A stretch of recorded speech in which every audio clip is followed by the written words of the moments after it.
जिस लैंड की energy check करते हैं, क्योंकि आजकल दिल्ली एनसीआर या मेट्रो सिटीज़ में बहुमंजिला इमारतें बनी हुई हैं। तो क्या जो लैंड की एनर्जी है वो ऊपर रहने वाले 25 फ्लोर वाले व्यक्ति को भी उतना ही प्रभाव देगी जो फर्स्ट फ्लोर वाला व्यक्ति है? नहीं, जैसे जैसे हम ऊपर होते चले जाएंगे वैसे वैसे हवा की ग्रेविटी बढ़ती चली जाएगी, गर्मी की ग्रेविटी बढ़ती चली जाएगी। तो आप कैसे कह सकती हैं कि जो नीचे वाला है वो ऊपर वाले से कमजोर है? नीचे में तो आपको सारी दिशाएं मिलती हैं, हवा भी मिलेगा, पानी मिलेगा, कॉस्मिक मिलेगा, धरती मिलेगा, आकाश नहीं मिलेगा। तो जैसे हमारे जो माँ बाप के कर्म हैं, कहते हैं कि वो बच्चों पे आते हैं, तो इस पे कितना सत्य है? माता पिता के कर्म तो बच्चों पे नहीं आते, माता पिता की सीख जरूर बच्चों पे आती है।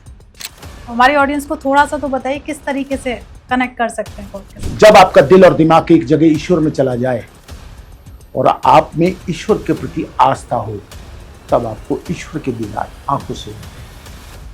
तो राहु और जब केतु की बात आती है ना, तो लोग डर जाते हैं कि मेरी राहु की या केतु की महादशा आ गई। उस दौरान क्या उन ग्रहों से हमें डरना चाहिए? मैं तो कहता हूँ ईश्वर से भी नहीं डरना चाहिए, अपने कर्मों को ठीक कीजिए। रही बात राहु और केतु, गर्दन वहीन राहु और शरीर वहीन केतु क्या बिगाड़ेगा आपका? केतु जहाँ पेट का स्वामी होता है, राहु आपकी बॉडी की एनर्जी का स्वामी होता है जी। दोनों लाइटें हैं, that called to north pole, south pole, ultraviolet और रे। जब आपको ज्यादा गर्मी लगती है बॉडी को, तो मान लीजिए राहु एक्टिव है। और जब आपका पेट खराब रहता है बिना कुछ खाएगी, तो केतु एक्टिव है। सीधे सीधा मतलब है इसका। नमस्कार दोस्तों, आपका स्वागत है एक और नए एपिसोड में। मैं हूं आपकी होस्ट, आपकी दोस्त भारती। हमारे साथ हमारे स्टूडियो में मौजूद है मेरठ के जाने माने वास्तु और ज्योतिष विशेषज्ञ और मेरठ के रत्न, मेरठ के गौरव सम्मान प्राप्त किए हुए डॉक्टर संजीव अग्रवाल जी। मैं अग्रवाल जी के बारे में बात करूं तो इंजीनियर, ज्योतिष और लॉ की पढ़ाई करने के बाद उन्होंने अपने 40 साल वास्तु को दिए। कई लोग, हजारों लोगों को उन्होंने वास्तु और ज्योतिष की प्रॉब्लम को सॉल्व किया है और आने वाली नई पीढ़ी को इस विद्या से अवगत करा रहे हैं। आपने सुना होगा कि फेंग शुई की बहुत ज्यादा चर्चा होने लगी थी, तो हमारे जो डॉक्टर साहब अग्रवाल सर हैं, उन्होंने इस चीज को दूर किया और लोगों को अवगत कराया कि असली वास्तु क्या है। उससे लोगों तक पहुंचाया कि वास्तु एक ही है, मॉडर्न वास्तु क्या है, महावास्तु क्या है। बहुत सारे वास्तु आ गए थे, पर उन्होंने सिर्फ बताया कि वास्तु एक ही है। वास्तु शास्त्र के बारे में लोगों को अवेयरनेस दी। और मैं बात करूं, सर हिसार के सिद्ध महामृत्युंजय संस्थान से जुड़े हुए हैं और मैं अभी अपने स्टूडियो में उनका स्वागत कर रही हूँ और उनसे आज हम बहुत सारी चर्चा करने वाले हैं, जैसे कि ज्योतिष से रिलेटेड है, हम समाज से रिलेटेड भी उनसे बहुत सारी बातें करेंगे। बात करेंगे कि क्या सिद्धियां होती हैं, क्या सच में इनका असर व्यक्ति के जीवन पर पड़ता है। अगर किसी का वास्तु खराब है, क्या उसकी लाइफ में बहुत सारी प्रॉब्लम्स क्रिएट हो सकती हैं। क्या चलता हुआ बिजनेस भी बंद हो जाता है अगर वास्तु आपका खराब है? तो इसी पर चर्चा करने के लिए हम स्वागत करते हैं डॉक्टर संजीव अग्रवाल सर का। राधे राधे सर। नमस्कार भारती जी, कैसे हैं सर आप? मैं एकदम बहुत अच्छा हूं। अपने सभी व्यूवर्स को नमस्कार करता हूं आपके स्टूडियो से। आज आपने हमें कीमती समय दिया है और लोगों को सुनने का मौका दिया है कि मैं अपने कुछ शब्दों को उनके साथ साझा करूं। आपका बहुत बहुत धन्यवाद करता हूं। जी जी, जैसे अभी हमारे ऑफ कैमरा बात हो रही थी, आप मंडलेश्वर भी हैं जी, तो थोड़ा सा उसके बारे में मुझे बताएं प्लीज। मैंने इसलिए अपने इंट्रो में नहीं बताया, मैं चाहती थी कि आपके द्वारा जानूं। मंडलेश्वर बनना और महामंडलेश्वर बनना एक धर्म मूर्ति की तरह है, जिसका काम होता है सनातन को लेकर आगे बढ़ना और अपने देश के अंदर सनातन धर्म की स्थापना करना। जो लोग इस सनातन के बारे में नहीं जानते और वो हिंदू हैं, उनको अवगत कराना है कि हमारा धर्म जन्म जन्मांतर से चला आ रहा है, सतयुग के समय से सनातन ही था। उसके छोटे छोटे टुकड़े हुए और वो अलग अलग धर्म के अंदर बढ़ गए, लेकिन सनातन का मतलब सदा से चले आने वाला धर्म। और जब हम महामंडलेश्वर बनते हैं तो हमें बहुत सारी विद्याओं का ज्ञान होता है जी। करना चाहिए। ऐसे नहीं कोई महामंडलेश्वर बन जाता, जब तक उसके अंदर कोई विशेष गुण नहीं होगा तब तक तो कोई साधु समाज उसको अंगीकार नहीं कर पाएगा। बिल्कुल, बिल्कुल। तो हमारा जो काम है, मुख्य उद्देश्य है, वो है सनातन की स्थापना, लोगों के अंदर जागृति, हिंदू धर्म को एक ही जगह पर पिरोना, जातिवाद को खत्म करके समाजवाद के साथ साथ भारतीय परंपराओं का पालन करना और संसार में शांति और सद्भावना का संदेश देना, ये वास्तु के साथ साथ ज्योतिष का भी काम होता है, ये महामंडलेश्वर का भी काम होता है, ये समाज पूरे हिंदू धर्म का भी काम यही है। बिल्कुल। तो जैसे हमने सुना है आजकल देखो तो यूट्यूब या रील्स में बड़ा चर्चा है महावास्तु, मॉडर्न वास्तु और वास्तु। पहले तो हमारी ऑडियंस कहीं ना कहीं कंफ्यूज हो जाती है कि हम किस वास्तु को माने, तो उस पर थोड़ा सा प्रकाश डालें कि वास्तु क्या चीज है, वास्तु के बारे में। भारती जी, प्राचीन जो आज हम लोग आर्किटेक्चर में पढ़ते हैं जी, आज से हजारों वर्ष पहले ब्रह्म ज्ञान ब्रह्मा जी से मिला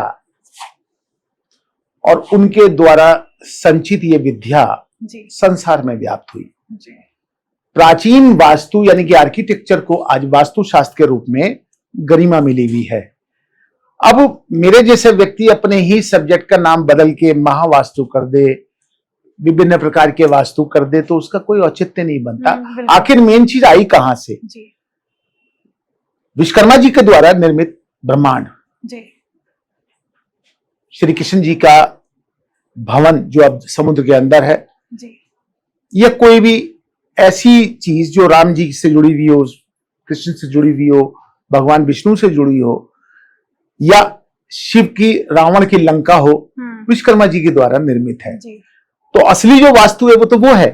अगर हम उसको पढ़ के यहां तक आए हैं तो आप मानिए कि असली वास्तु पढ़ रहे हैं ना। बिल्कुल। लेकिन अगर मेरे जैसा एक मामूली सा व्यक्ति आधुनिक विज्ञान के द्वारा पुराने विज्ञान को चुनौती दूं, तो उस समय लोगों की आयु होती थी 1000 वर्ष, 1500 वर्ष, 2000 वर्ष, 10,000 वर्ष। आज के आयु की आदमी की आयु होती है लगभग 70 वर्ष। जी। वो क्या ज्ञान ले सकता है और क्या ज्ञान दे सकता है? मैं तो ये भी देख रहा हूं कि पिछले कुछ ही समय में 10-20 साल में 15 दिन के अंदर वास्तु सिखाने वाले हैं, 15 दिन के अंदर ज्योतिष सिखाने वाले आ गए हैं, टैरो, रमल और दूसरी विद्याएं। भारती जी, मुझे 50 साल हो गए ज्योतिष के क्षेत्र में और मैं आज तक ज्योतिष नहीं बन पाया। ज्योतिष वो होता है कि जो आपको देख के लाइन खींचे और बता दे ये होने वाला है, लेकिन मैं आज तक वो भी नहीं बन पाया। तो मैं कैसे कह दूं 15 दिन में कोई व्यक्ति ज्योतिष बन पाएगा, वास्तु बन पाएगा?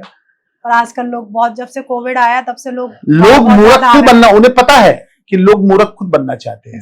वो चाहते हैं उनकी जेब से पैसे निकाल लिए जाए। फीस तो ठीक है, अगर मेरी 1 लाख रुपए फीस है तो वो फीस हो सकती है, अगर मेरे में काबिलियत है तो लाख क्या 5 लाख भी हो सकती है। बिल्कुल बिल्कुल।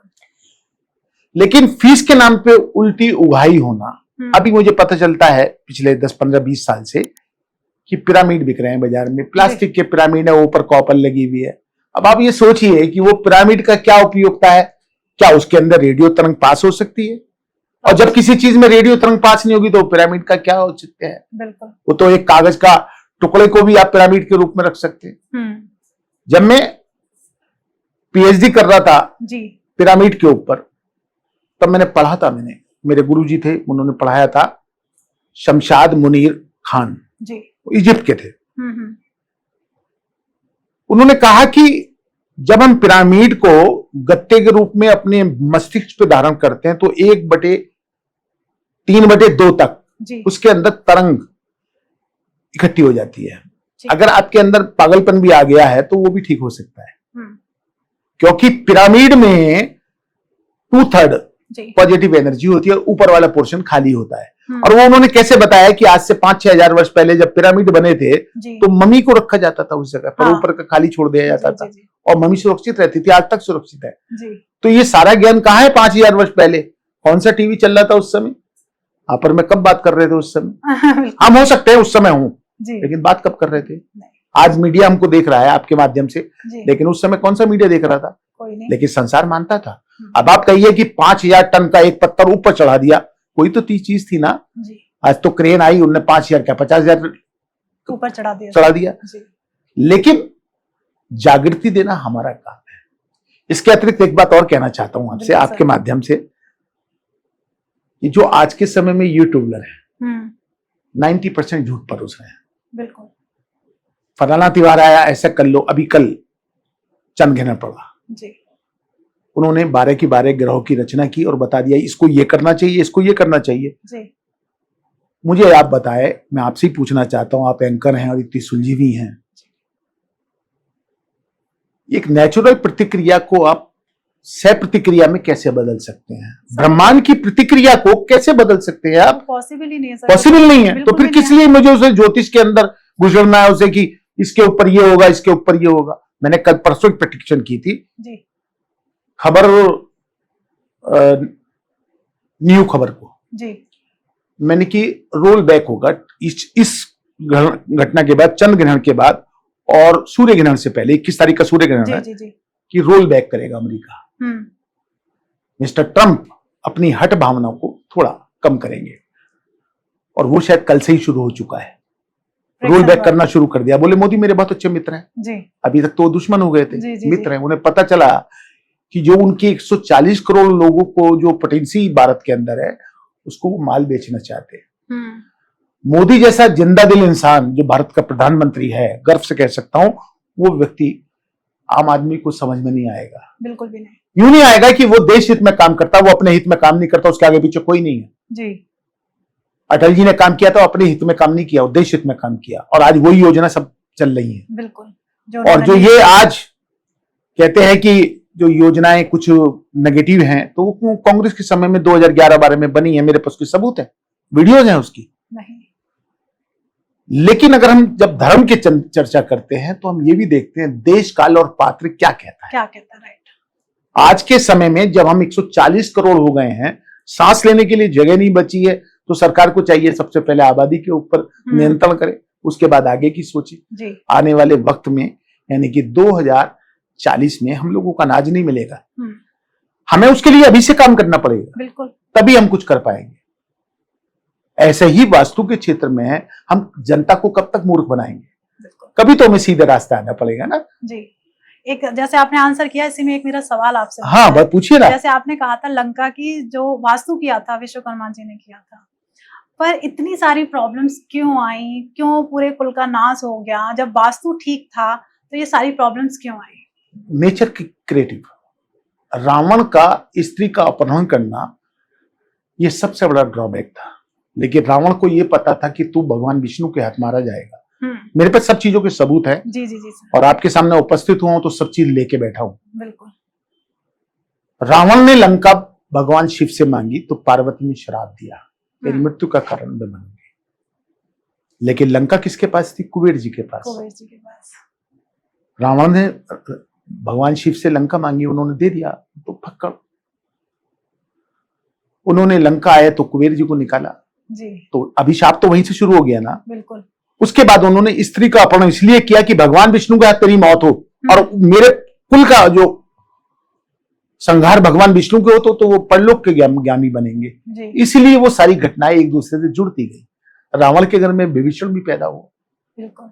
लेकिन उसके बाद भी विभीषण का नाम संतान अपने संतान के रूप में कोई नहीं रखता। कोई नहीं रखता, ये फैक्ट। क्योंकि कुलहंता उनको कहा गया, जबकि वो श्री राम के भक्त जन्म से थे। कुंभकर्ण मेरे जैसे डील डॉल से 4 गुना ज्यादा था लेकिन वो एक साइंटिस्ट था जी। 6 महीने उसके बारे में जो भी किताबों में लिखा है उसके मैं अपवाद में मानता हूं। किताबों में जो हमारे महर्षियों ने लिखा उसके पीछे कारण था बहुत बड़ा कि 6 महीने सोता था, 6 महीने जागता था। ऐसा नहीं था, वो 2 दिन सोता था। अच्छा। बाकी जागता था।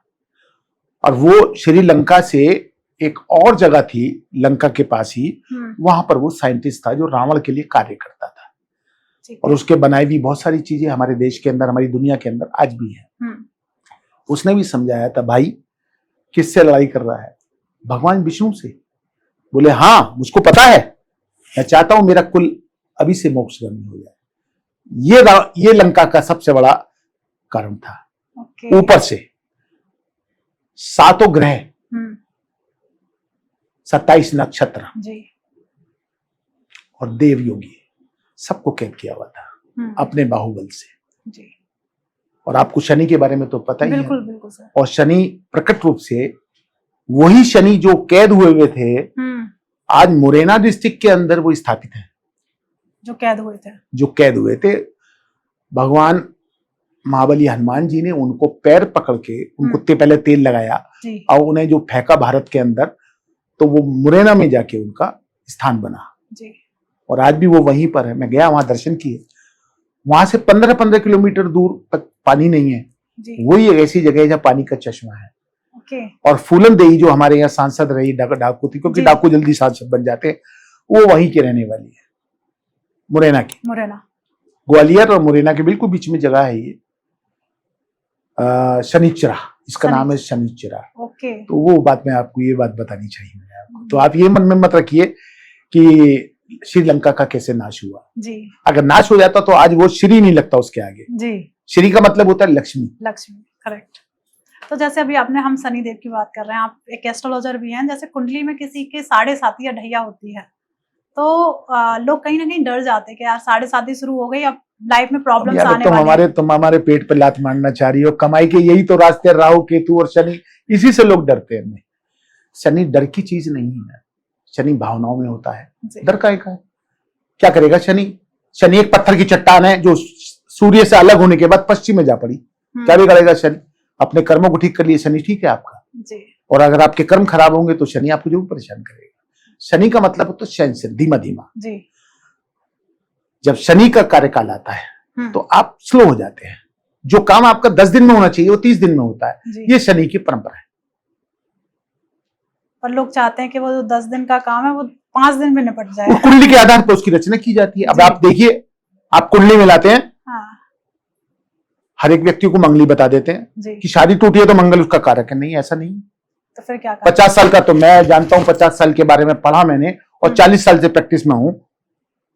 मंगल की वजह से आज तक कोई तलाक नहीं हुआ, शनि की वजह से तलाक हुआ है।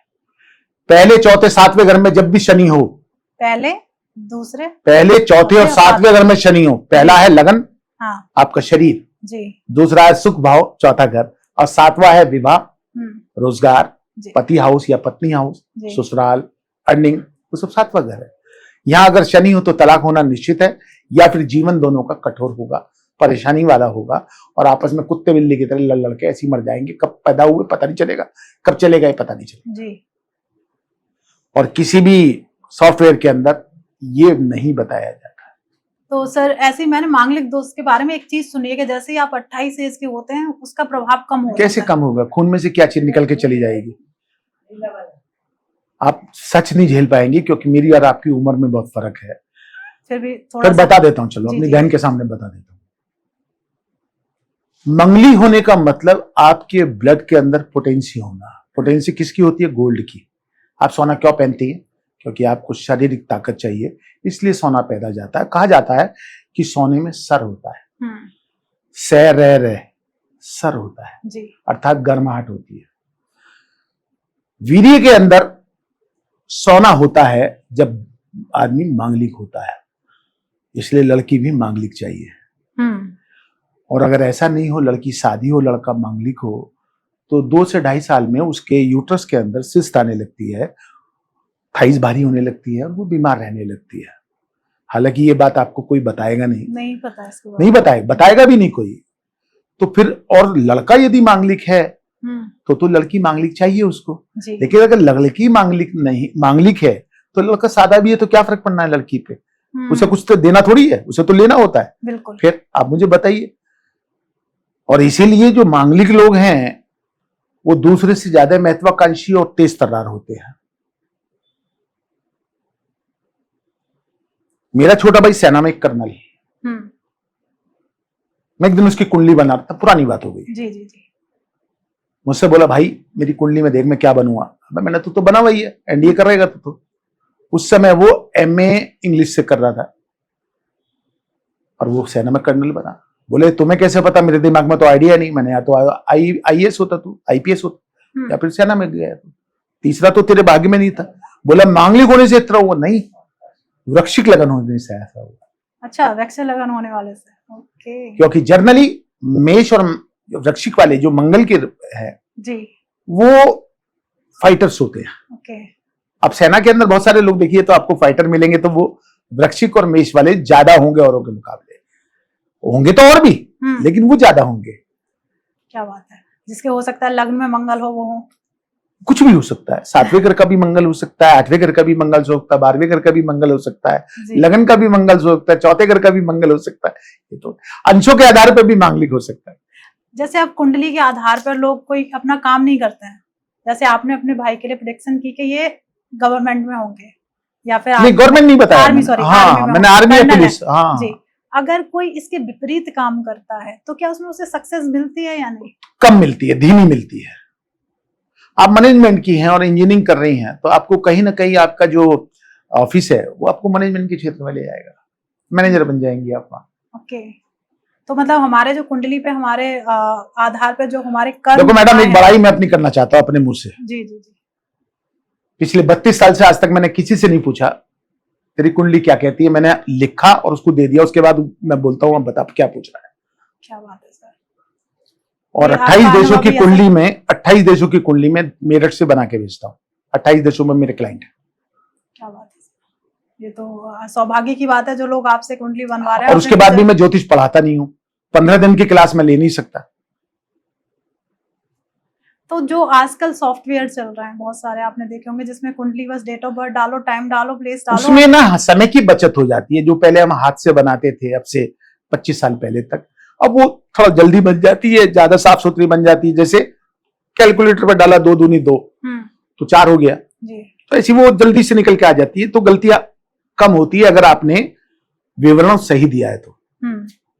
तो ऐसे ही हम वास्तु पे थोड़ा सा फिर से वापस आते हैं कि अगर मान लेते वास्तु में कोई डायरेक्शन ब्लॉक है तो किस तरीके की प्रॉब्लम? कैसे ब्लॉक है? How can possible? कैसे ब्लॉक है? पर लोग तो यही कहते हैं कि अगर जैसे मैं आपके यहाँ बैठा हूँ, यहाँ स्टूडियो में, जी, मैं यहाँ आया तो मिस्टर ध्रुव जो यहाँ के स्वामी हैं उन्होंने मुझसे कहा कि कैसा लगा। तो मेरी एक स्टूडेंट है यहाँ पे आई हुई, उसने कहा ये तो अच्छा है। मैंने बिल्कुल भी नहीं है। कैसे अच्छा है बताओ? यहाँ ये कमी है। बोले आपको पता चल गया इसका? मैंने वास्तु शास्त्र में पिछले 40 साल से यही काम कर रहा हूँ, पता नहीं होगा?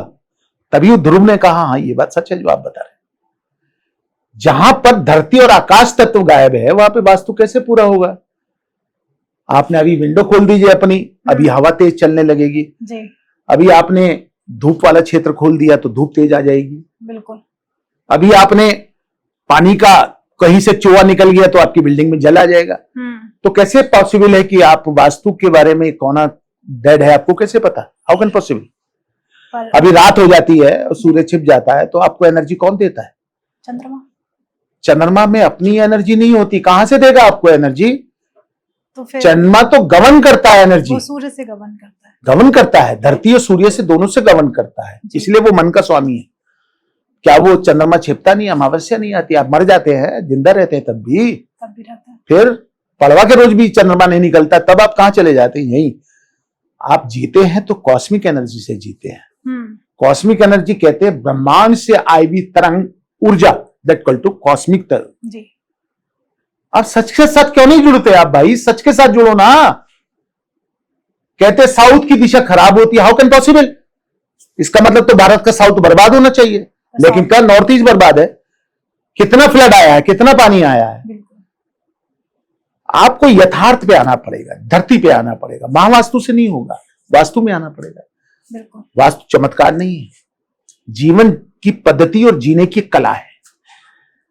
और वो हमें किसने दिया है? हमारे संतों ने, हमारे ऋषियों ने, हमारे महर्षियों ने, जो चमत्कारी गुरु थे, उन्होंने उसको लिखा है और सबको समझाने के लिए उन्होंने उसके पात्र बना दिए हैं। हमारे अगर किसी भी पार्ट के अंदर घर के कोई कमी है, अगर वहां के उस देवता की उसी जगह पर पूजा अनुष्ठान करें, वैदिक पद्धति को यूज करें, तो हम लोग उस क्षेत्र को ठीक कर सकते हैं। साउथ वेस्ट आपने गड्ढा कर दिया सपोज, साउथ वेस्ट किसका है? यम क्षेत्र है, यम क्षेत्र। नतिश से उसकी देवी उसकी मां है, तो कैसे गड्ढा भरेगा? बढ़ेगा ही नहीं, कितना कमाते रहिए उसमें घुसता रहेगा। ऐसे ही नॉर्थ ईस्ट में यदि गड्ढा है और वो साफ सुथरा है, तो आपकी जो मनोदशा है, जहां बृहस्पति खुद वास करता है, सूर्य से आधा घंटा पहले तक वहां पर चमत्कारी घटना होती है। शायद इसीलिए हमारे बड़े बुजुर्गों ने कहा था कि सूर्य से पहले ब्रह्म मुहूर्त में उठना चाहिए। वो ब्रह्म जो है वही नॉर्थ ईस्ट है। सूरज तो पूर्व में निकलता है, जब आप सूरज को देखते हैं तो ईस्ट में होता है। तो ब्रह्म मुहूर्त क्या होता है? वो जो नॉर्थ ईस्ट वाला क्षेत्र है जहां पॉजिटिव एनर्जी का संचार होता है, तो नॉर्थ ईस्ट है। नॉर्थ ईस्ट में क्या है? हमारी देवी देवताओं का स्थान है। किसने साफ रखा उसे? एक नाला था, उस नाले को 40 फीट के नाले को 15 फुट में कन्वर्ट करके दीवारें लगा दी गई। जब ऊपर से बादल फटा तो पानी के प्रवाह को कौन रोक सकता है? उसने सब चीर दिया। आर्मी के बहुत सारे लोग उसके अंदर तबाह हो गए। हमें अपनी गलती माननी पड़ेगी भाई। क्यों नहीं मानते हम अपनी गलती कि हमने पानी का रास्ता बदला है? हम अपना रास्ता क्यों नहीं बदल देते? सरकार तो कहती है चीख चीख के अपना रास्ता बदलो भाई। तुम इसे क्यों ऐसी अवस्था में ला रहे हो कि कल को यही आपकी मौत का कारण बने? सेम वही स्थिति वास्तु में है। वास्तु को अपनाना अलग बात है जी। वास्तु को जीना अलग बात है। आप सच्चाई की ओर जाइए। वास्तु लूटने का पैगाम नहीं है, वास्तु जीने का पैगाम है। आप दिशाओं के हिसाब से रहिए, बढ़िया है, एकदम अच्छा है। वास्तु अच्छा अपना काम करेगा। बिल्कुल। तो जैसे कहते हैं हमेशा हम जिस लैंड की एनर्जी चेक करते हैं, क्योंकि आजकल दिल्ली एनसीआर या मेट्रो सिटीज में बहुमंजिला इमारतें बनी हुई हैं, तो क्या जो लैंड की एनर्जी है वो ऊपर रहने वाले 25 फ्लोर वाले व्यक्ति को भी उतना ही प्रभाव देगी जो फर्स्ट फ्लोर वाला व्यक्ति है? नहीं, जैसे जैसे हम ऊपर होते चले जाएंगे वैसे वैसे हवा की ग्रेविटी बढ़ती चली जाएगी, गर्मी की ग्रेविटी बढ़ती चली जाएगी। तो आप कैसे कह सकती हैं कि जो नीचे वाला है वो ऊपर वाले से कमजोर है? नीचे में तो आपको सारी दिशाएं मिलती हैं, हवा भी मिलेगा, पानी मिलेगा, कॉस्मिक मिलेगा, धरती मिलेगा, आकाश नहीं मिलेगा जी। तो पहली बात तो ये है कि 20% 20 अगर हवा है, भगवान शब्द कहां से आया? चलिए आप ऐसे मान लीजिए, भगवान शब्द क्या आया? भय से भूमि जी, जैसे गगन जी, वैसे वायु, आ से अग्नि, अन्य से नीर, पांचों का समावेश। यदि इसके अंदर से दो चीज अलग कर दी जाए, धरती और आकाश, तो क्या बचेगा? सोचिए आप ना, वास्तु कहां का चला गया? अब जिस फ्लैट में मैं बैठा हूं, जहां पर मैं स्टूडियो में आपका काम कर रहा हूं, आपके लिए बैठा हुआ हूं, वहां पे 20% तो धरती गायब हो गई, 20% आकाश गायब हो गया। रसातल में तो 40-60% ही रह गया ना। अभी तो मैंने किसी का अनुमान नहीं लगाया, अभी तो आंखों से देखी हुई बात बता रहा हूं। तो कैसे बात बनेगी यहाँ? अभी आप एसी बंद कर दीजिए तो आपका दम घुटने लगेगा यहाँ। और 17 मंजिल पे बैठ के यदि दम घुटे तो इससे बड़ा और प्रायोजन क्या होगा वास्तु का? कह सकते हैं एनर्जी आपको अगर 20% कॉस्मिक चाहिए, आपको एनर्जी, शरीर चलाना है तो कॉस्मिक एनर्जी। अगर आपको जल्दी थकान होती है तो आपको सुबह उठ के भगवान की शरण में जाना चाहिए। मैं कहता हूं कॉस्मिक एनर्जी की शरण में जाना चाहिए, मैं उसी को भगवान मानता हूं।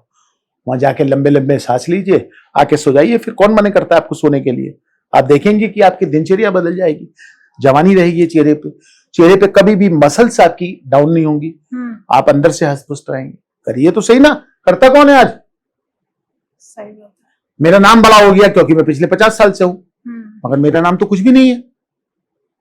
10-20 साल बाद मेरी शरीर पूरा हुआ, 10-20 साल बाद लोग भूल जाएंगे, लेकिन मेरे कर्मों को जरूर याद रखा जाएगा, मेरी किताबों को जरूर पढ़ा जाएगा।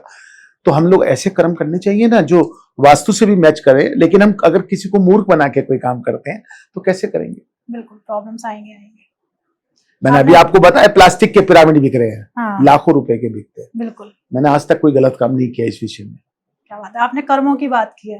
कहते हैं एस्ट्रोलॉजी में हमारे कर्मों के बारे में, जैसा आप कर्म करके आते हो उसी के आधार पर कैसे यकीन करोगे? यकीन कैसे करोगे? तो कि मैं वही आपसे जानना चाहती थी, हम कैसे यकीन करें कि हमारे प्रारब्ध। एक कहावत है बड़ी पुरानी, किसी महात्मा ने कही थी, कुछ करनी कुछ कर्मगत, कुछ करनी का भोग है। कुछ करनी कुछ कर्मगत, कुछ कर जो आप कर रहे हैं, कुछ पीछे से आपके साथ आया, और कुछ कर्मगत जो आपसे होने वाला है जी। उन सब का भोगी तो आपको भोगना पड़ेगा। आज हिंदुस्तान में वृद्धाश्रम बन गए, उनको ये नहीं पता कि संतान इन्हीं माता पिता के ऊपर से आती है। बिल्कुल, आपने महाभारत देखा होगा, आपने रामायण देखा, टीवी पे आया, किसने कब जन्म लिया और कौन किसकी मौत का कारण होना, लोग उससे भी नहीं सीख रहे। इससे बड़ा और क्या दुर्भाग्य हमारे देश के अंदर होगा कि हम अपने मापदंड को, अपनी संस्कृति को भूल रहे हैं। हम अपने मजे के लिए अपने माता पिता को रसद में डाल रहे हैं। अब तो हमारे यहां डीएनए कल्चर आ गया है। संतान दादा की हो, परदादा की हो या उससे ऊपर की पीढ़ी की हो, हमारे यहां जन्म लेती है। इसलिए कर्ज पुत्र, सेवा पुत्र जी, ये सब का जन्म होता है। उधारी का पुत्र भी होता है, ये जीवन भर बांटता रहता है, बाद में भूखे नंगे हो जाते हैं। ये सारी चीजें हमारे कर्मगत में आती है। पिछले जन्म के बारे में साबित नहीं कर सकता, इसलिए कुछ बताऊंगा नहीं उसके ऊपर। और साबित कर सका मैं तो हो सकता है अगली बार फिर मुलाकात करूंगा आपसे, क्योंकि मैं साबित करने में विश्वास करता हूं। अगर आप कोई क्वेश्चन मुझसे करें और आप कहें साहब ये तो झूठ है, तो मैं कैसे साबित करूंगा? पिछले जन्म के बारे में आप क्या थी, या तो आपकी कुंडली मेरे सामने हो तो मैं बताऊंगा कि पिछले जन्म में आप जलचर थी, किसी और जगह से आई थी, जी कौन से जीव से आई थी, उसका असर आप पे जरूर होगा थोड़ा सा। मतलब हमारी कुंडली में हमारे जो पुराने कर्म है उसके आधार पता चल जाते हैं कि आपकी कुंडली में जहां से आप आई हैं वहां के बारे में पता चल जाता है, थोड़ा सा, बहुत विस्तार से नहीं, थोड़ा सा पता चल जाता है। तो जैसे हमारे जो माँ बाप के कर्म है, कहते हैं कि वो बच्चों पे आते हैं, तो इस पे कितना सत्य है?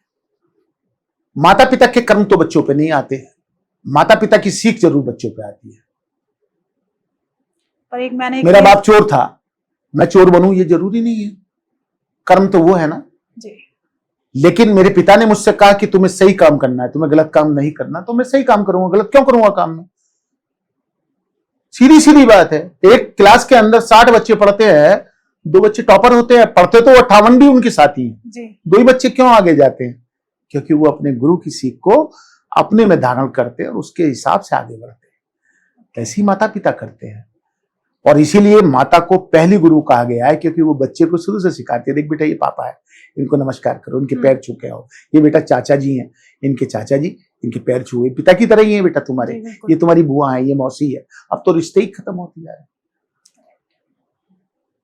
तो स्थिति को समझने की आवश्यकता है, तभी हम लोग कामयाब इंसान बन सकते हैं। बिल्कुल।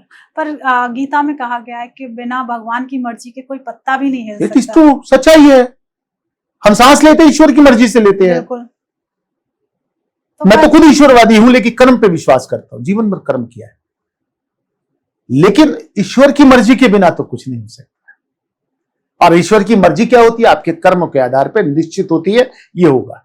ओके। तो जो लोग सांसों के आधार पर आपकी मृत्यु तय होती है कि आप सांस कितनी लेंगे।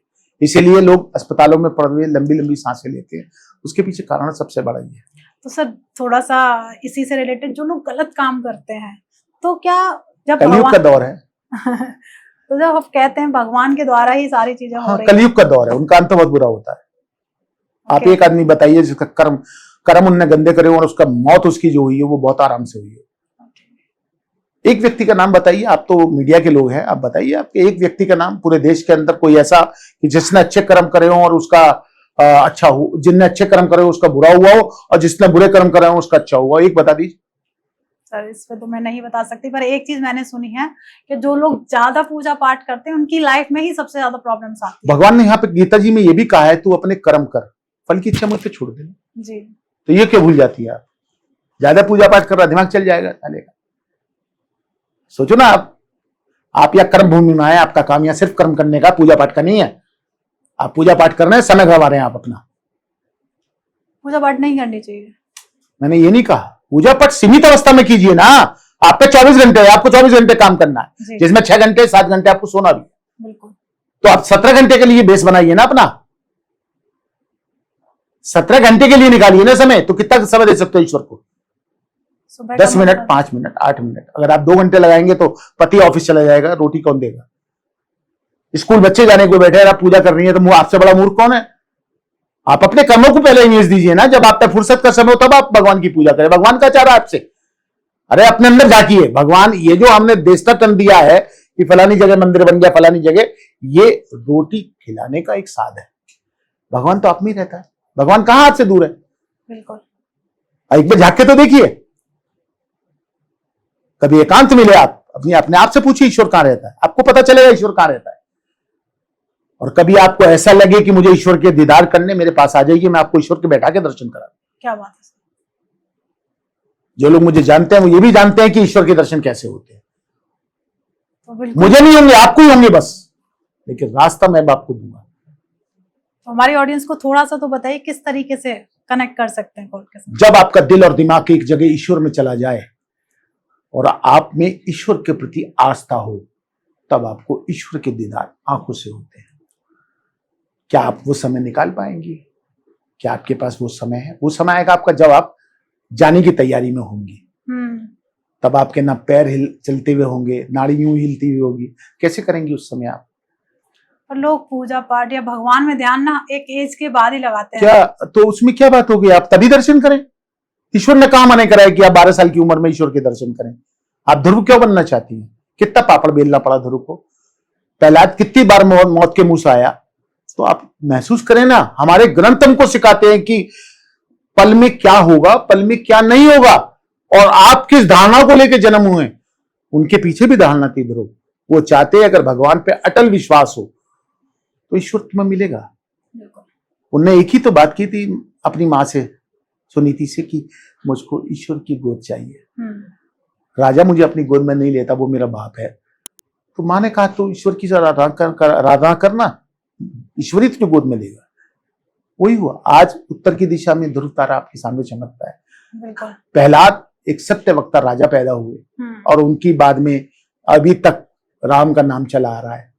तो ये सब हमारी गणनाएं हैं और हर चीज सत्य है, हर चीज का यहाँ पर प्रमाण मिलता है। बिल्कुल। तो जैसे कहते हैं वास्तु में 45 देवी देवताओं का बहुत जिक्र होता है। 64 का होता है। अच्छा, पर मैंने 45 के बारे में सुना है, तो मैं आज 64 के बारे में सुनना चाहूंगी। देखिए साहब, मैं तो सबूत के साथ बैठता हूँ और मेरे में बहुत बड़ी कमी है क्योंकि मैं झूठ बोलने में नकारा हूं, ना। तो क्या होता है जी, ये विन्यास है जी इसका, सीधा सीधा गिन लीजिए कितने खाने हैं, ऐसे ही है ना जी। तो हमारी ऑडियंस देख सकती है 64 देवी देवता होते हैं। नहीं, देवी देवता तो वही है, लेकिन 64 खाने और हर एक का अलग अलग अर्थ। ओके। तो और ये 64 जानने से पहले अपने शरीर को देख लीजिए, शरीर के कौन से अंग पर क्या चीज विराजित है उसको देख लीजिए। देवी भगवती के 64 पीठ है जी। 64 क्यों है? 63 क्यों नहीं है? 65 क्यों नहीं है? नहीं पता। उसके पीछे लॉजिक है। हर अंग का अलग अलग पीस किया गया, जहां गिरा वहां देवी का स्थान बना। जहां आंख गिरी वहां आंख का स्थान बना, जहाँ कपाल गिरा वहां कपाल का, जहाँ योनि बनी वहां योनि का, सबका। ऐसे ही इसके अंदर भी है, हर एक का अलग अलग व्यवधान है। नाभि के हिसाब से अलग चीज निकलती है। अब हम लोग अगर उस बारीकी में चले जाए कि वास्तु की उतनी गहराई में चले जाए तो किसी का घर नहीं बनेगा मैडम जी। वास्तु सतही वास्तु होना चाहिए। हमारा काम लोगों को ठगना या उनको गलत जानकारी देना नहीं है। हमें सिर्फ इतना बताना है कि आपका जो घर है इसमें कुछ एनर्जी की कमी है, हम उसको कैसे पूरा कर सकते हैं। That is enough. तो बिना तोड़ फोड़ किए वास्तु को 100%, 100 में से 100%। किस तरीके से? जैसे लोगों के अंदर बहुत बड़ी मनोदशा खराब है कि नॉर्थ ईस्ट में टॉयलेट बनाने से बहुत परेशानी होती है। मतलब कैंसर हो जाता है, मैंने जहां तक सुना है। कैंसर हो जाता है, इट इज ट्रू। उसके पीछे लॉजिक क्या है? क्योंकि पॉजिटिव एनर्जी नेगेटिव में बदलकर हमारे बेडरूम तक पहुंचती है। यदि हम उस टॉयलेट का एनर्जी को वहीं सीमित कर दें तो घर तो सुरक्षित हो गया। तो मतलब एनर्जी को होल्ड किया जा सकता है, होल्ड किया जा सकता है। यस, अगर उस एनर्जी को वहीं होल्ड कर दें। आप देखते होंगे एसी लगाया आपने, दरवाजा भी खुला रहना है क्योंकि शोरूम में बैठे हैं, तो हम लोग एक कर्टन लगाते हैं एयर का। हाँ। अगर ये 24 पे चल रहा है तो 36 पे चलेगा, तो जो ऊपर से नीचे कट आएगा हवा का, तो उनने अंदर की ठंडक तो रोक ली ना। बिल्कुल। और क्या है ये? विज्ञान तो यही है। हाँ, इसमें चमत्कार कहां से आ गया? ऐसे टॉयलेट के अंदर अगर कुछ गंदगी है और आपने उसको अपने घर के साध्य से ठीक कर लिया तो कहां चमत्कार हो गया? ठीक है, ये तो ऐसे ही होता है। आप उसको देख लीजिए उसके बाद मशीन पे। पर लोग कहते हैं कि नॉर्थ ईस्ट की न तो कोई रेमेडी बनी है, आपको वहां से टॉयलेट सीट हटानी ही। लोग नहीं कहते, लोगों पे विश्वास नहीं करता। हमारे ग्रंथ क्या कहते हैं? हमारे वास्तुशास्त्र में जो हमारे महर्षियों के लिखे हुए ग्रंथ है वो क्या कहते हैं? आप उस पर जाइए। मैं कुछ बोल दूंगा तो क्या वो सही माना जाएगा? मैं कोर्ट में जाके झूठी गवाही देने लगूं, वो तो चल सकती है जी। लेकिन अगर मैं हिंदुस्तान के संविधान के हिसाब से बात करूं तो वो कहेगा यार खड़ा हो जा, किताब लाओ, फलाना पेज निकालो, उसके अंदर फलाना निकालो। क्या बोलते हो वकील साहब, आप तो झूठ बोल रहे हो। बिल्कुल। तो सबूत नहीं चलेगा, सबूत देना पड़ेगा आपको। बिल्कुल, सबूत तो हर चीज का चाहिए। फिर अभी आपने देखा महावास्तु आ गया, फलाना वास्तु आ गया, ढिम का वास्तु आ गया। नहीं चलता। कितने दिन झूठ को आप बोएंगे? आप अपनी इच्छा से कोई भी नाम रख सकते हैं, मैं आपको काम नाम रोकने से नहीं रोक सकता, अपनी पहचान होती है नाम से। मगर जाना पड़ेगा तो सच के रास्ते जी, सच के रास्ते चलिए आप। बिल्कुल। तो वास्तु के अकॉर्डिंग सही डायरेक्शन क्या है घर के प्रवेश की? जहां से भी आपको मौका मिले घर में घुस जाओ, करोड़ों रुपए का घर बनता है। हम्म। जब घर में घुस जाओ तो उसको अंदर से ठीक करा लो, एकदम ठीक हो जाएगा। मतलब अंदर से एनर्जी शिफ्ट करा लो अगर गलत है। शिफ्ट नहीं होती एनर्जी, जहां गंदी है उसको ठीक कर लो और जहां अच्छी है उसको और पॉजिटिव कर दो, हो गया। ओके। मैंने एक चीज और सुनी है कि जब आप एनर्जी शिफ्टिंग की बात कर रहे हैं, पर मैं जानना नहीं, मैंने शिफ्टिंग की बात है, आपने बात की शिफ्टिंग की। जी, एनर्जी को सही करना, अगर नेगेटिव है तो उसे पॉजिटिव करना, आपने इसका आंसर दिया है। तो जैसे मैंने वास्तु में ही एक चीज सुनी है कि अगर साउथ की तरफ अगर फेस करके वुमेन घर में खाना बनाती है तो घर में प्रॉब्लम्स आती ही आती है। कैसे? How can possible? I don't know sir, मैंने सिर्फ सुना है, तो मैं चाहती हूँ आप उस पर थकान जल्दी होती है। ओके। इसीलिए औरत के लिए कहा गया है कि उसे ईस्ट की तरफ मुंह करके खाना बनाना चाहिए, पौष्टिक बनता है, जल्दी बनता है, ईंधन कम लगता है और वो पॉजिटिव बनी रहती है। बाजार का खाना घर से ज्यादा अच्छा होता है, स्वादिष्ट होता है। कितने दिन खा सकते हो? 10-15 दिन लगातार। घर का खाना क्यों खाते हैं आप? जब घर में घर की मालकिन खाना बनाती है तो उसके अंदर एक भाव होता है, मेरा पति, मेरा बेटा, मेरी बहू, मेरे पोती पोते, मेरे बच्चे, वो जो भावनाएं हैं वो खाने में मिक्स होती है और उसका प्रधानता उसके शरीर में दिखाई देती है। बिल्कुल। एक पत्नी अपने पति को जब रोटी खिलाती है या खाना खिलाती है तो उसके अंदर एक भावना होती है कि मेरे पति के लिए खाना बनाया है। पति भी कहता है बैठ 2 गज से मेरे हाथ से खा जा। उसकी अपनी भावनाएं जागृत होती है। पॉजिटिव एनर्जी का संचार यहां से होता है जी। मुर्दों के अंदर से कई प्राण आते हैं क्या? दीवालों के अंदर प्राण होते हैं क्या? नहीं होते, इंसान में होते हैं। आप अपने आप को पॉजिटिव कर लीजिए, अपने आप पॉजिटिव हो जाएगा। करिए ना अपने को पॉजिटिव। अपने को पॉजिटिव करने के लिए सुबह 4:30 बजे ब्रह्ममुहूर्त में उठना शुरू कीजिए, दोबारा सोना शुरू कर दीजिए, थोड़ा जल्दी सो जाइए। मैं कब कहता हूं 9 बजे उठो, 9 बजे तक सोइए, 10 बजे तक सोइए, 4:30 बजे उठिए, 6 बजे फिर सो जाइए। ठीक है। उस बीच में आप प्राणायाम करिए, ईश्वर का नाम लीजिए और घर के 10 काम होते हैं वो निपटा लीजिए, उसके बाद सो जाइए। 9 बजे 10 बजे उठिए आराम से, कौन मत रोकता है आप? तो आपने कही कि सुबह ब्रह्म मुहूर्त में उठो, फिर बाद में मौका मिले सो जाओ। तो ऐसे ही अब जब ब्रह्म मुहूर्त की बात आती है तो ध्यान की बात आती है कि आप ध्यान लगाओ थोड़ा सा अपने आप। मैं ध्यान लगाओ? मैंने तो नहीं कहा ध्यान लगाओ। मतलब कहते हैं कि मैंने तो कहा ईश्वर का नाम लो। हाँ, सांस लो आप लंबे लंबे, क्योंकि वो समय जो होता है ना, मानव तो वही होता है उस समय, सब सोए हुए होते हैं। सब सोए, आप जागे मुश्किल से 2% या 3% लोग जागे हुए होते हैं। आप उस समय अपना ध्यान लगाइए, उस समय ईश्वर की आराधना कीजिए। जो भी ईश्वर है, जहां भी ईश्वर है, एक है, हजारों में हमने बांट दिया जी। आप उसका ध्यान करिए। मतलब ईश्वर की हम चैंटिंग कर रहे हैं, नाम ले रहे हैं। यस। तो उसके बैठने के लिए कौन सी सही डायरेक्शन होनी पूरब की तरफ मुंह करके बैठिए हमेशा। हमेशा। मंदिर कहां बना दिया इसका मरवा नहीं करिए। मंदिर बनाया आपका मुंह पूरब में हो, ठीक है, मंदिर जहां बना दिया ठीक है, भगवान का नहीं है हर जगह। अभी आपका घर जहां बना हुआ है और वो नॉर्थ ईस्ट में आ रहा है, दूसरे का साउथ वेस्ट वही है। आपका जहां नॉर्थ ईस्ट है, बराबर की दीवार पे एक टॉयलेट बना हुआ है, आप पे क्या फर्क पड़ना उसका? क्यों भ्रांति पालती हैं? मत पालिए भ्रांति। भ्रांति बहुत ज्यादा, मैं कहती हूँ। ये जो जब से यूट्यूबर आए हैं, मेरी बात को माफ कर दें आप, मैं यूट्यूबर से माफी मांगता हूँ। सच परोसो, गलत मत परोसो। तभी तो हम आपके द्वारा लोगों को सच्चाई पहुंचाना चाहते हैं। मैं तो आज आपके पास फर्स्ट टाइम आया हूं और जितनी सारी बात की है लोगों के, पर कहां समय इतनी दूर तक सुनने का मेरे जैसे व्यक्ति को। आजकल तो चटपट सुनना पसंद करते, चटपटी बातें, फिल्मी हीरोइनों की बातें, कुछ ऐसी बातें जो खूबसूरत औरतों से जुड़ी हो। मेरे जैसे लोगों की बात कौन सुनता है? नहीं, जो सत्य होता है सर, मुझे लगता है हर एक सुनना चाहता है, हर एक व्यक्ति को। क्योंकि मेरे पास खुद कमेंट आते हैं कि हमें सही आंसर पता होना चाहिए, एक सही चीज हमारे सामने लेके आओ। तो मुझे मौका मिल रहा है कि आपके द्वारा वास्तु में जो भ्रांतियां हैं वास्तु को लेके, तो मैं उन्हें 90% भ्रांतियां जी। बिल्कुल, तो वही सारे सवाल मैं आपके साथ कर रही हूँ कि कहीं ना कहीं जैसे साउथ की तरफ फेस करके खाना नहीं बनाना चाहिए, तो आपने कहा इसकी तरफ बनाओ। नॉर्थ की तरफ अगर फेस करके खाना बनाएंगे, आपकी आंखें और नाभि के ऊपर का हिस्सा तक खुला होता है, तो सब में एलर्जी पैदा होती है। ओके। पश्चिम की ओर खाना बनाएंगी, जो बनाने वाली महिला है वो मानसिक रूप से चिड़चिड़ी हो जाएगी, इसलिए पूरब में खाना बनाना चाहिए। अब इसी से रिलेटेड किसी के घर में चलो मान लेते वास्तु थोड़ा भी खराब है, कैसे खराब है, यही तो पूछना चाहता हूं कि वास्तु कैसे खराब है। वास्तु एक एक एक्सीडेंटल पॉलिसी मानो। जी जी जी। आपने अपने घर को बैलेंस कर लिया, कैसे करेंगे बैलेंस, पहले तो ये बताओ। वही जानना चाहते हैं वो। सफाई जी, आपस में प्रेम,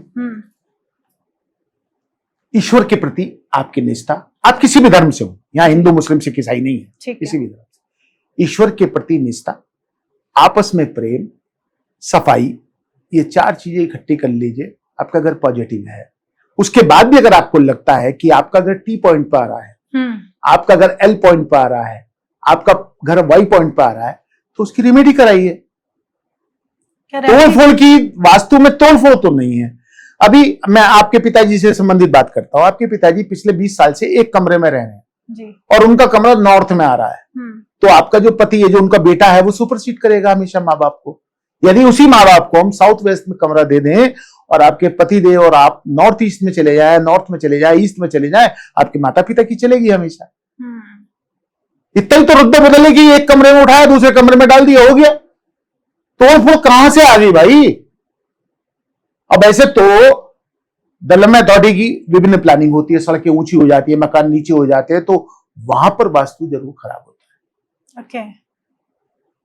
अगर सड़कें ऊंची, आप बेसमेंट में रहना शुरू कर दीजिए जी, आपको आपको पता चल जाएगी कि आपके पैरों की जो स्थिति है वो खराब होनी शुरू हो गई, क्योंकि धरती का घनत्व बढ़ जाएगा। धरती का घनत्व बढ़ते ही आपके पैरों में प्रॉब्लम बढ़ जाएगी, सूजन आने लगेगी, थकान जल्दी होगी, बहुत सारी परेशानी उसी से आ जाती है जी।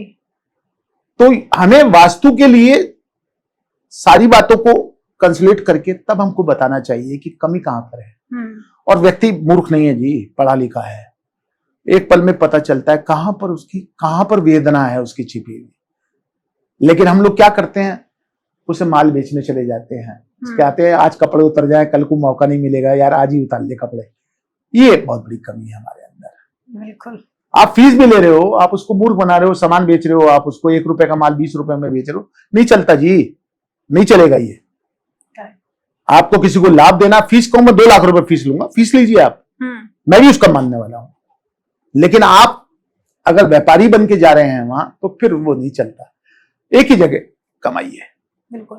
तो जो वास्तु वाला घर हो, मतलब कोई भी घर है, तो वहां के जो ऑनर है उस पर इम्पैक्ट आता है वास्तु का, या फिर जो जहाँ पे रेंट पे रह रहा है? दोनों पे आता है जी, दोनों पे ही आता है, सेम तरीके से ही आएगा। जैसे किसी से चर्चा हुई थी, उन्होंने कहा था जो ऑनर है उसके लिए घर की एंट्रेंस अंदर से देखी जाती है, जो रेंट पे व्यक्ति रहते हैं उनकी एंट्रेंस बाहर से देखी जाती है। देखिए, मैं उन्हें भी गलत नहीं कहूंगा, जो उन्होंने पढ़ा उन्होंने बताया आपको। तो पर हमारी ऑडियंस कहीं ना कहीं कंफ्यूज हो रही है, तो सही क्या है? मेरे ख्याल से जो हमारे घर का मेन गेट है, जब हम उसके सामने देखते हैं तो हमें दिशाओं का अनुमान होता है कि हमारी जो सड़क है वो किस दिशा में है, उसी के आधार पे हमारे घर की रचना होती है। तो मतलब हम घर के अंदर खड़े ब्रह्म स्थान पे खड़े होके, ब्रह्म स्थान नहीं, गेट पे खड़े होके, गेट पे खड़े, ब्रह्म स्थान पे तो आप अपने घर का मानचित्र बनाते हैं। ठीक है, तो हमें गेट पे फेस किधर करना है? हमें बाहर की तरफ, सड़क की तरफ, सड़क की तरफ। मुख्य गेट पे तो आप सड़क की तरफ फेस करेंगे जी, फिर आप देखेंगे सड़क कहां से कहां जा रही है। ठीक है। एक चीज और बताता हूं, जो ये टी पॉइंट वाले मैंने बात कही, वाई पॉइंट और एल पॉइंट, ऐसे घर कभी भी सक्सेस नहीं हो सकते और होते भी नहीं है। या तो मालिक जल्दी बदल जाते हैं, व्यापार जल्दी बदल जाता है, या वो हर समय परेशानी और दबाव का सामना फेस करते हैं। तो कर्जा उन पे हो जाता है, दिखाई तो देते हैं मालदार जी, लेकिन अंदर से खोखले होते हैं। तो ये तो आप समझ सकते हैं। तो मतलब मान लेते हैं, जैसे आपने टी पॉइंट वाले को बताया, तो अब घर तो बनते हैं, टी पॉइंट भी होते हैं, वाई पॉइंट वाले भी होता है। तो किस तरीके की रेमेडीज होती है? अब उसकी रेमेडी यहां बताना तो बड़ा मुश्किल है, आप तो जो मुझसे पूछ लिया, लेकिन रेमेडी इतनी आसान है कि कुछ ही पैसों के अंदर वो रेमेडी हो जाती है और जन्म रेमेडी होती है। मैं क्योंकि खुद टी पॉइंट के घर में रहता हूं और पिछले 30 वर्ष से वहां रह रहा हूं। मेरे से पहले जो लोग वहां रहते थे, उस 6 परिवार थे उसमें जी, और 6 के 6 बीमार थे, आपस में कलह था।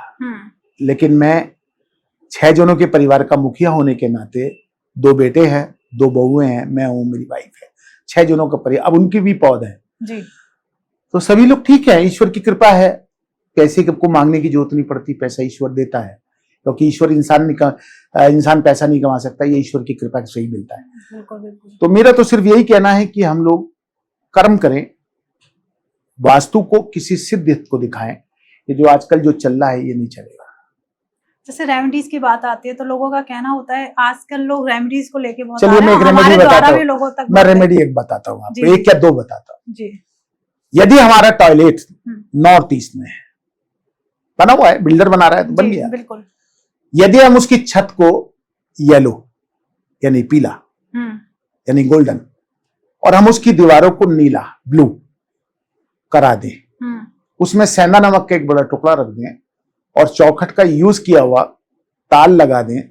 3 फुट का अगर दरवाजा है तो 3 फुट 2 इंची का तार हम यूज किया हुआ ले लें 7-20 का, ठीक है। और वो उसकी चौखट पे लगा दें तो जो एनर्जी आपकी पास ऑन होती है घर में वो डेड हो जाएगी और टॉयलेट तक ही वो एनर्जी रहेगी। यानी कि पॉजिटिव एनर्जी घर की खराब नहीं होगी, पहला।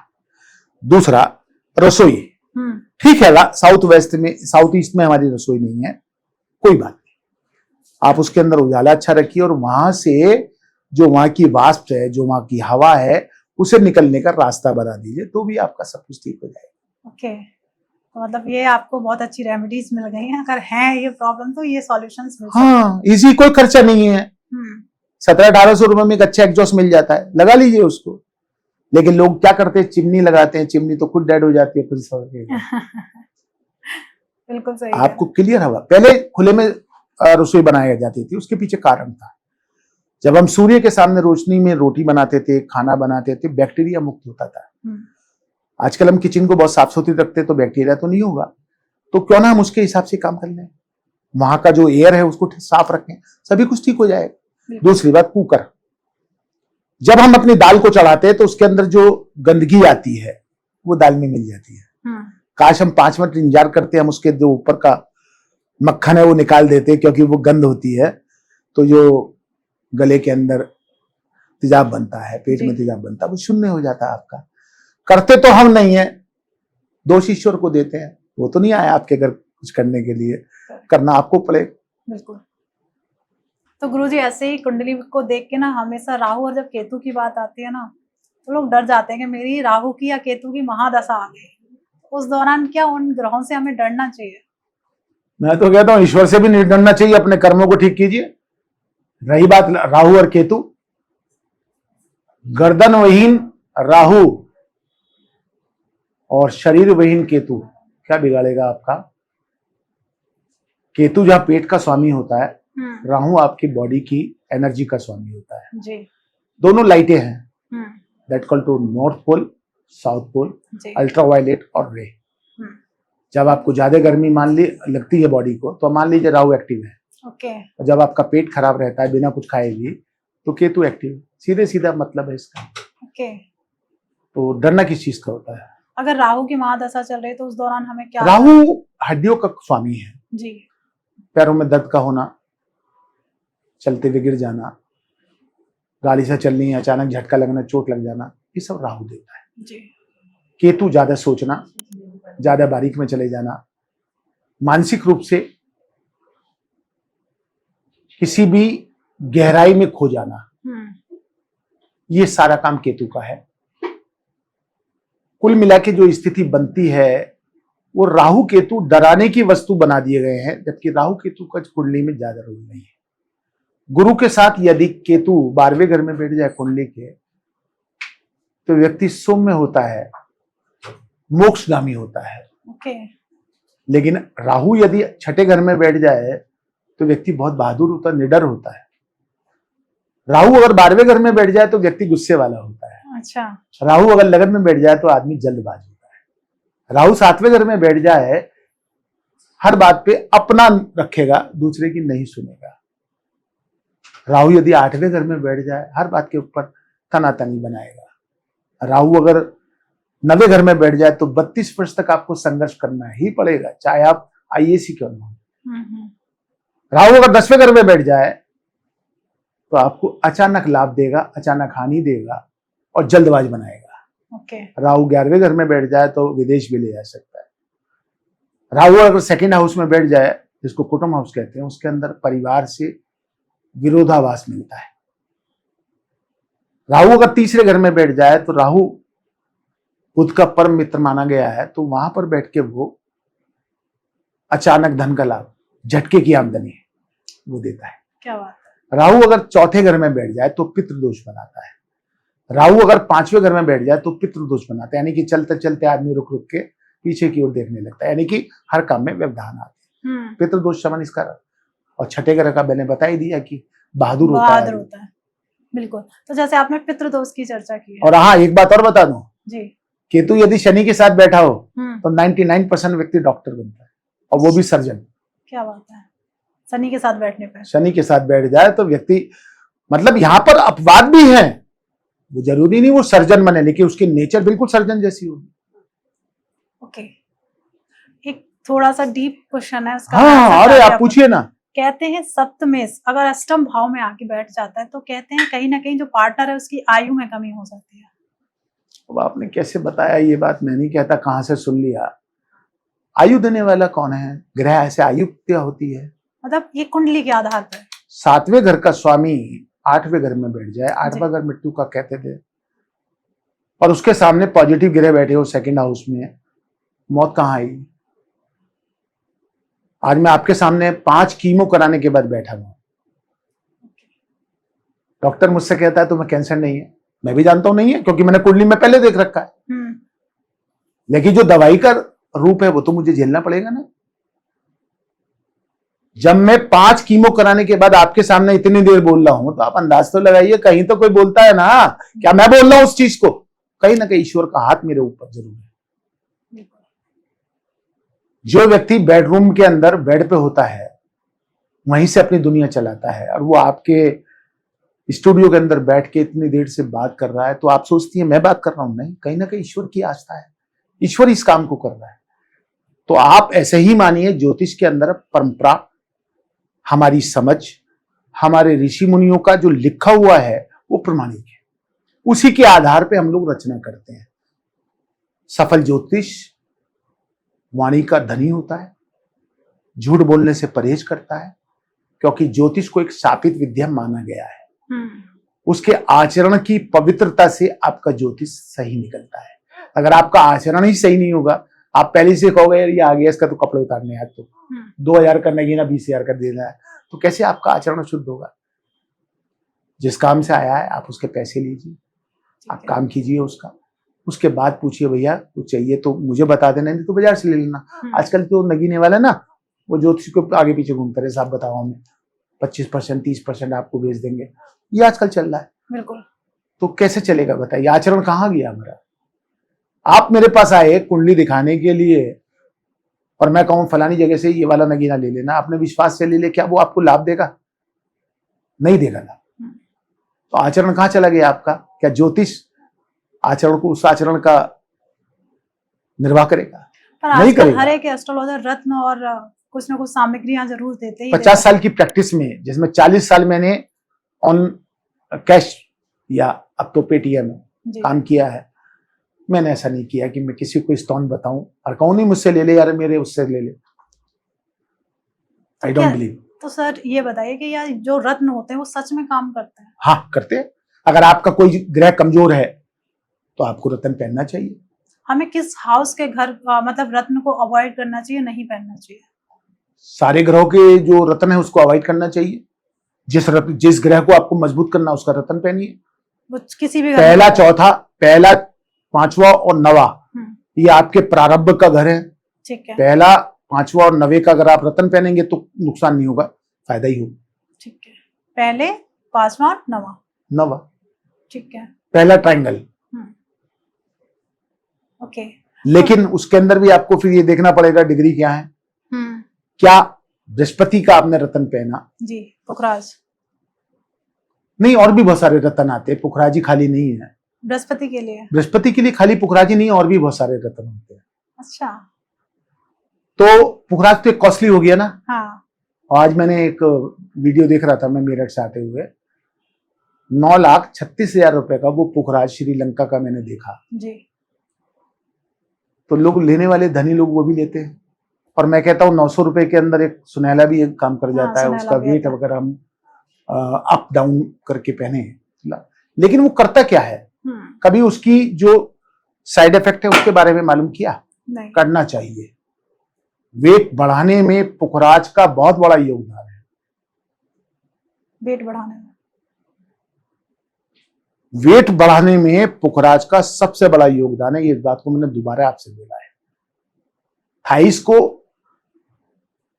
बेकार कर देता है, अच्छा। यूट्रस का नाश कर देता है। यदि आपका बृहस्पति, आपका नवा घर में स्वामी तो धनु है, धनु बैठा है, बृहस्पति आपका छठे घर में बैठा है, पहले से बचपन से ही यूट्रस की प्रॉब्लम चल रही है, तो ऊपर से पुखराज पहन लोगे तो यूट्रस का क्या हाल होगा? अंदाज लगाइए।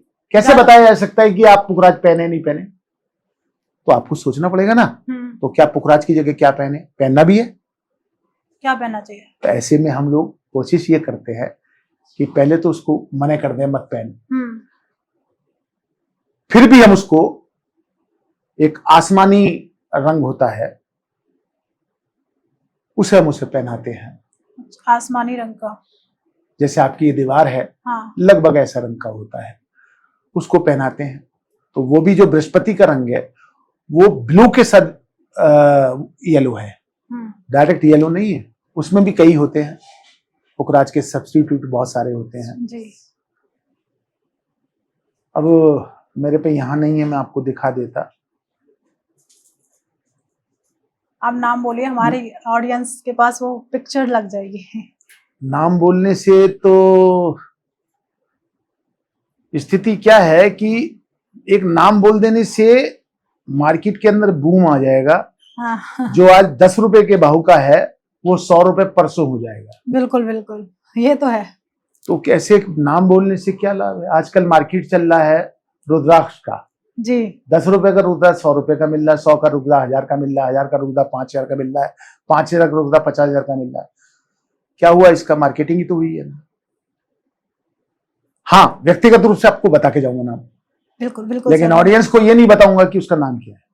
क्या बात है। पर रुद्राक्ष की आपने बात की है, कहते हैं रुद्राक्ष महिलाओं को पहनना नहीं चाहिए। किसने बता दिया? महिला और पुरुष में क्या फर्क है? लोगों का कहना होता है महिलाओं को धारण नहीं। किसने बताया? क्योंकि उसकी एनर्जी को। मेरे सामने ये लड़की बैठी हुई है और रुद्राक्ष नहीं पहना हुआ, क्या पहना हुआ है इसने? बिल्कुल रुद्राक्ष पहना हुआ है। क्या फर्क पड़ गया इसके ऊपर? जवान बच्चे हैं, खुशहाल है, प्रोफेसर है और साथ में सफल ज्योतिष है। ये सब भ्रांतियां हैं। ज्योतिष में भ्रांतियां ज्यादा फैलाई जा रही हैं, मार्केटिंग हो रही है,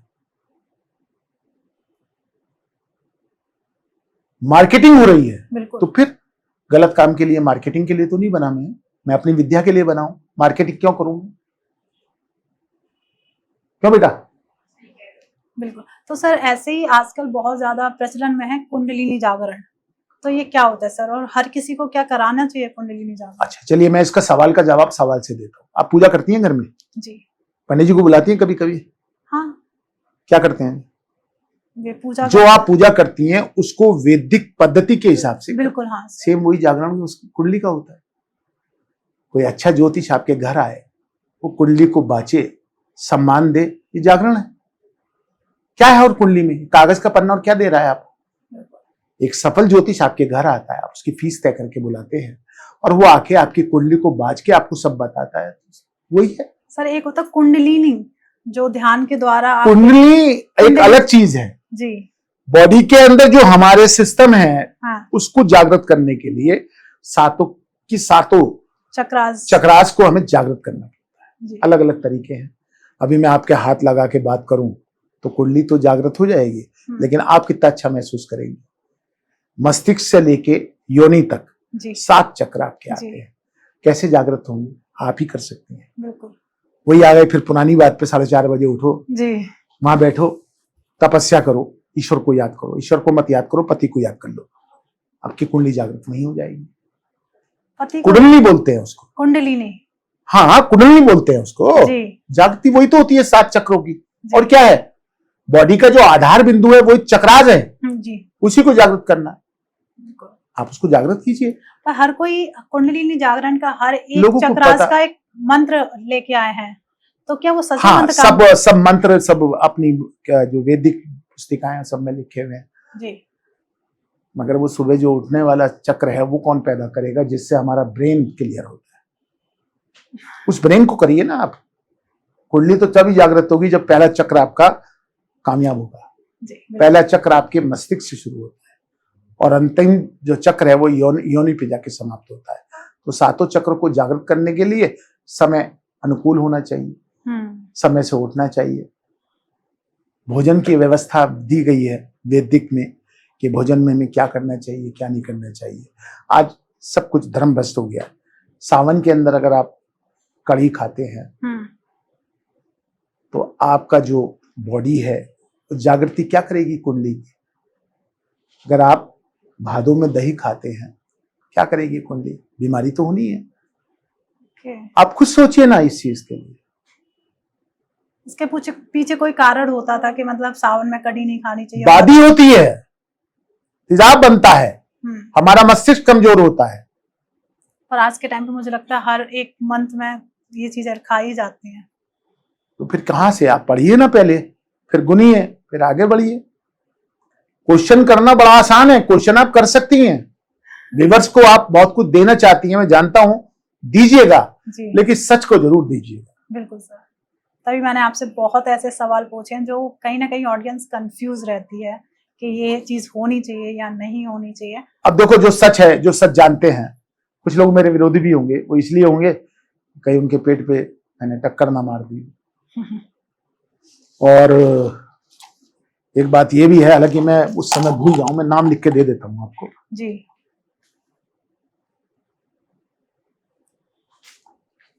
क्योंकि बुढ़ा आदमी हूं तो भूलना, मैंने इसलिए नाम लिख दिया। जो मैंने नाम लिया नहीं वो मैंने लिख के दे दिया। बिल्कुल सर। कभी सर ऐसा ना मान लें कि मुझे नाम याद नहीं है। सर एक चीज और, जैसे आप संस्था से जुड़े हैं सिद्ध महामृत्युंजय, तो उसके बारे में थोड़ा सा मैं जानना चाहूंगी, और हिसार में जो है उसके बारे में प्लीज आप बताएं। पहले महामृत्युंजय जानना जरूरी है। बिल्कुल। महा का मतलब होता है सबसे बड़ा, सबसे बड़ा। मृत्युंजय का मतलब है जो इंसान को जिंदा कर दे। ये एक महामंत्र है जो भगवान शिव ने भगवान विष्णु से कहा था, उसका आकार दिया, उसका विचार दिया और संसार में वो व्याप्त हुआ।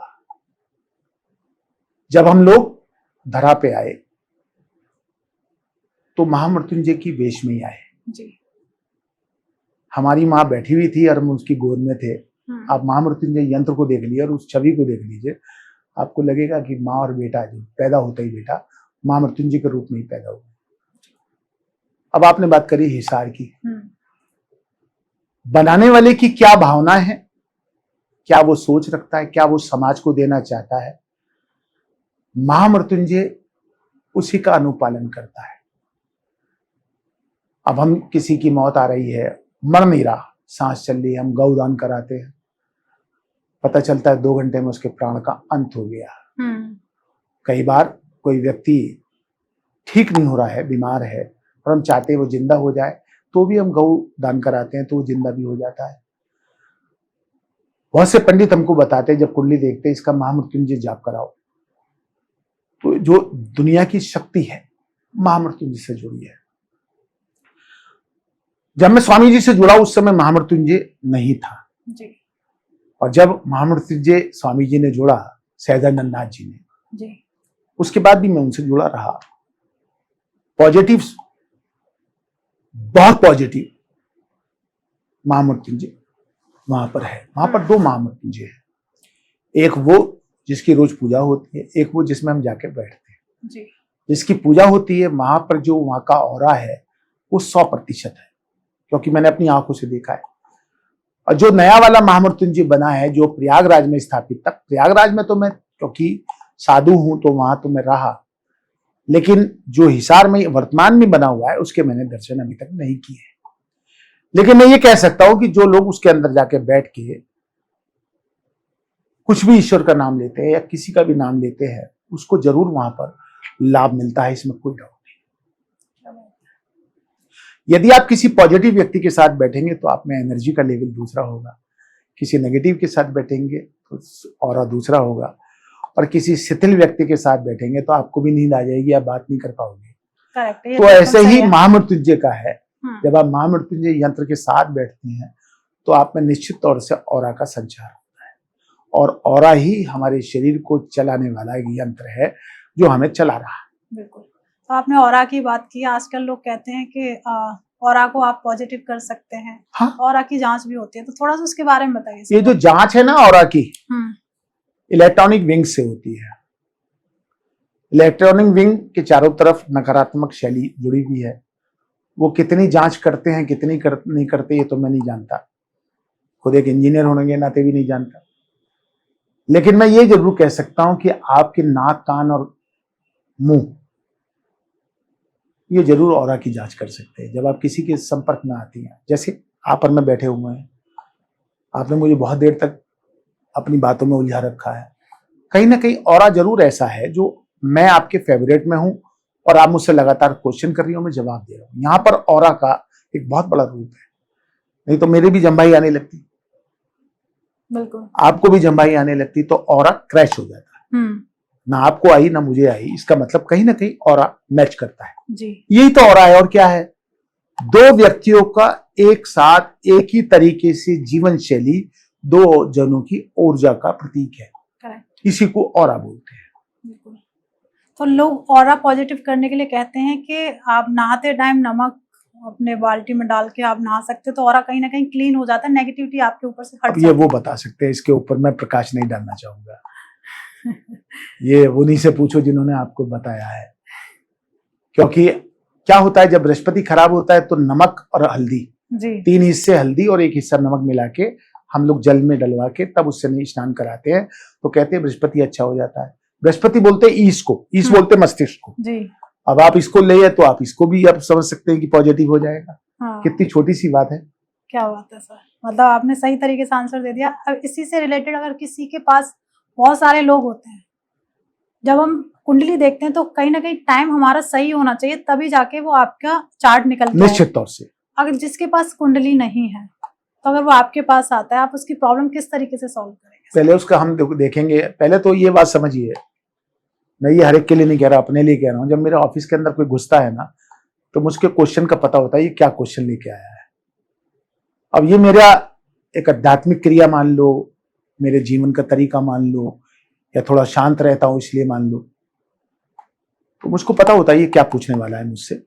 और कुछ ऐसे भी आते हैं जो मुझे समझने के लिए आते हैं, मेरा इम्तहान लेने आते हैं, तो मैं उनको उसी तरह का जवाब देता हूं,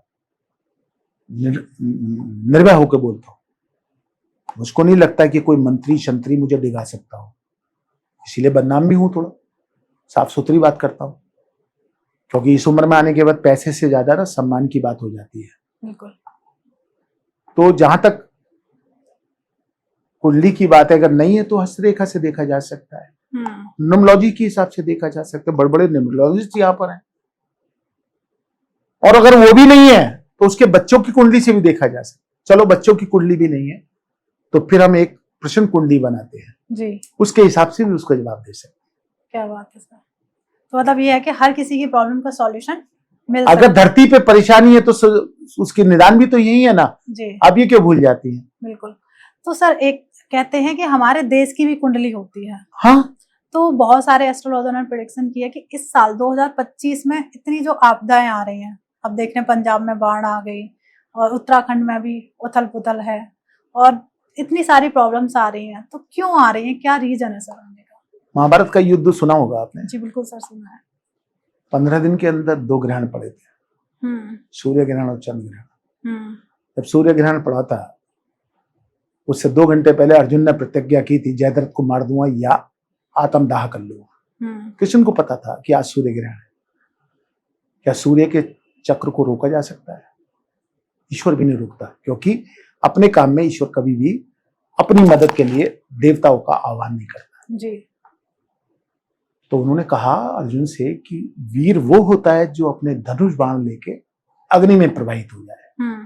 तो अर्जुन ने सुना उसको, क्योंकि अर्जुन नर थे, वो नारायण थे जी। सबको पता था कि ये नारायण है। जब सूर्य ग्रहण छटा तो रोशनी आ गई। भगवान ने कहा तुझे याद है क्या प्रतिज्ञा की थी? अर्जुन ने तीर कमान का यूज किया और जयद्रथ की गर्दन काट दी जी। आप इससे क्यों नहीं सीख लेते? होने को कौन टाल सकता है? करेक्ट। और अब तो देखा जाए तो 15 दिन में ग्रहण, इस बार भी है चंद्र ग्रहण है, सूर्य ग्रहण। तो आपदा कितनी आई है इस साल में? बहुत ज्यादा। मैंने 4 जनवरी 2025 को प्रेडिक्शन की थी, यही जो होने वाला है। एग्जैक्ट पोजीशन निकालना, इतना बड़ा जोशी नहीं कि एग्जैक्ट पोजीशन निकाल दूं। मैंने लिखा था उसके अंदर नॉर्थ ईस्ट, हिमाचल, उत्तराखंड, गुजरात, मध्य प्रदेश, राजस्थान, इसके अलावा साउथ में कुछ समय आपदा का कारण होगा। आप बताओ, कभी सोचा आपने कर्नाटक में या मध्य प्रदेश में, राजस्थान में बाढ़ आ जाए, इतनी बाढ़ आ जाए कि लोग मर जाए? नहीं सोचा था। तो आ गई। आप उसको ग्रहों से जोड़ के देखो ना, और 17 तारीख के बाद सारी आपदाएं बंद हो जाएंगी। ये जो 17 आने वाली 17 सितंबर 2025 से ये सारी आपदाएं बंद हो जाएंगी। परसों बोला मैंने, ट्रंप रोल बैक करेंगे। अभी मैंने थोड़ी देर पहले बताया भी था। क्यों बताया मैंने? सूर्य ग्रहण आ रहा है जी, और अमेरिका का स्वामी सूर्य है। रोल बैक नहीं करेगा, गलत बात को नहीं मानेगा, बिल्कुल मानेगा। गलत को गलत कहेगा, सही को सही कहेगा। आ रहा है वो, धीरे धीरे दिखाई दे जाएगा आपको जी। चंद्रमा मन का कारक है और भारत के स्वामित्व में चंद्रमा का बहुत बड़ा योगदान है, इसलिए हम भावना प्रधान है जी। हर औरत टेसू चबाने लगती, कितनी ब्रॉड हो जाए, जबकि विदेशी औरत इमीडिएट पति को छोड़ती है, चल भूतनी के, जब तेरे से क्या मतलब है, और बहुत है। आपके चैनल पे कह रहा हूं मैं, क्यों? वो प्रैक्टिकल है, हम लोग प्रैक्टिकल नहीं, हम लोग भावनाओं से जुड़े हुए हैं। चंद्रमा की प्रधानता है और सबसे बड़ा जो चंद्रमा पे प्रभाव पड़